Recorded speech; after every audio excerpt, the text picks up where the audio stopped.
गुरुदेव प्रणाम। खुश हो बेटा, कराए संकल्प।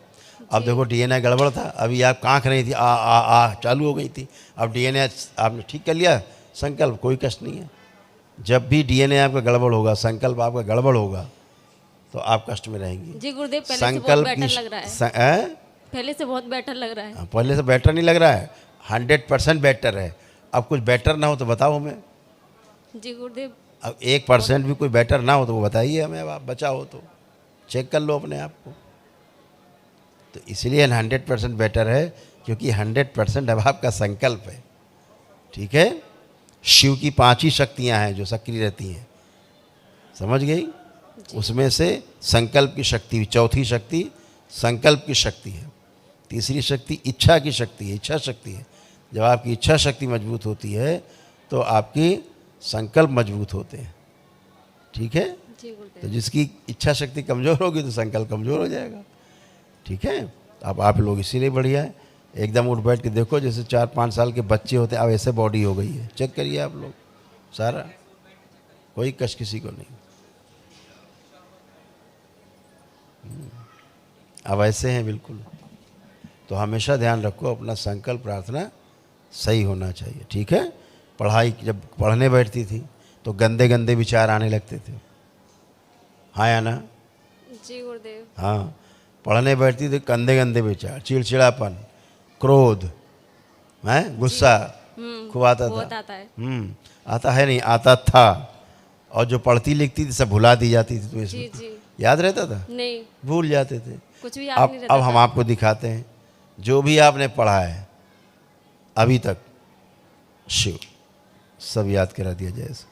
पीछे का आंखें बंद, 3 बार बोलिए ओम नमः शिवाय। ओम नमः शिवाय, ओम नमः शिवाय, ओम नमः शिवाय। आँख खोलो। अब जो भी तुमने पढ़ा है देखो पीछे का, तुमको सब कुछ याद है। देखिए,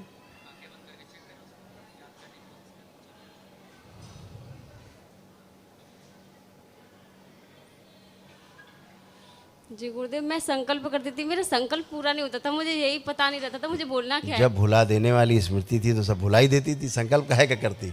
अब याद है पीछे का पढ़ा हुआ, याद आ याद? जी। अब कैसे याद आ रहा है? क्योंकि कोई आपकी स्मृतियाँ ही चुरा के ले जाता था। जैसे एआई है, एआई में क्या हो रहा है, स्मृतियाँ चुरा के ले जा रहे हैं दूसरे ग्रहों के लोग, बच्चों की। तो बच्चे पागल हो जा रहे हैं, बच्चों को यही नहीं पता माँ कौन है, बाप कौन है, वो खुद कौन है, चलना कैसे ये भूल जा रहे हैं बच्चे, खाना कैसे ये भूल जा रहे हैं। इतनी तक स्मृति चोरी हो रही है। अभी तो स्मृति के ऊपर पूरे विश्व पे बहुत बड़ा संकट आने वाला है। ये महामारी ऐसी जो किसी के वश की नहीं होगी। ये दरबार की शक्ति जो स्मृतियों को क्षण में वापस करा देता है, छीन के जो ले जाता है। न किसी का औकात नहीं जो अल्जाइमर हो जाए, स्मृति चली जाए, कोई ले आए। जैसे आप पढ़ा लिखा सब भूल लेते, दरबार कैसे ले आए सारी स्मृतियाँ आपकी, हैं? अब आप जब परीक्षा देंगे सब कुछ आपको याद रहेगा। पढ़ते समय याद आपको इसके भुला देने के साथ साथ, गंदे गंदे कामुक विचार आने के साथ साथ आपको और क्या होता था कि आलस्य बहुत आता था। पढ़ाई के समय रहता था आलस, भयंकर आलस होता था। लगता था किताब फाड़ के फेंक दें, ऐसे भाव आते थे, फेंक दे किताब सब, जब याद ही नहीं होता कुछ पढ़ के। फ़ायदा क्या है पढ़ाई से, हैं? अब आप खूब पढ़ पाएंगे, अच्छे से पढ़ पाएंगे। अब आपको कभी कभी अपने ऊपर बहुत क्रोध आता था, लगता था दोनों हाथ से पकड़ के गला दबा लें अपना। होता था? जी गुरुदेव। हाँ, ऐसे जान देने का मन करता था। तो ये सब स्मृतियाँ रहती हैं। आप थोड़ा ना मरना चाहते हो, कोई नहीं मरना चाहता संसार में, नहीं पैदा ही क्यों हुआ। मारने वाली वो स्मृतियाँ ही अलग होती हैं। जिसमें चिपक गई वो मरेगा मरेगा, उसको कोई नहीं बचा सकता। इस दरबार के अलावा, भोलेनाथ के अलावा, माँ के अलावा, इस दरबार के अलावा कोई नहीं बचा सकता। ये सब बाबा माँ की शक्ति है कि आप अपने प्रार्थना संकल्प से अच्छे होते।